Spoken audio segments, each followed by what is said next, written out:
I'm a forester and a forest ecologist. I've been working with communities that manage large areas of forest, about 800,000 hectares of tropical forest that is full of tapirs and birds and jaguars, as well as valuable timber species. What's interesting to me as a forester and a forest ecologist is that these are people who practice agriculture for their food, but they also practice forestry for their income. And in order to sustain the forest species that they're harvesting, that they're selling, they need to produce the conditions that allow those species to regenerate.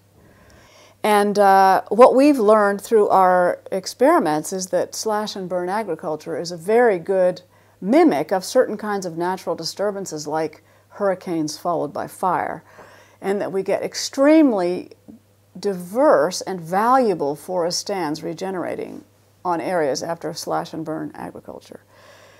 So all of that is good because people know how to do slash and burn. They've been doing it for thousands of years. They know how to do fire breaks.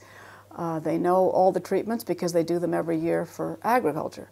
The problem is that first, agriculture is excluded from the forest management area, which makes sense when you think about it.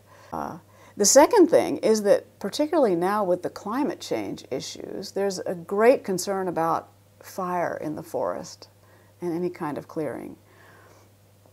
As a result, there has been a real effort to actually impede farmers from practicing slash and burn agriculture even outside the forest. The regulatory environment in which they're operating is hostile. So sometimes you think you're doing something to conserve forests, but actually what you're doing undermines the future value of the forest and the potential to sustain that diversity.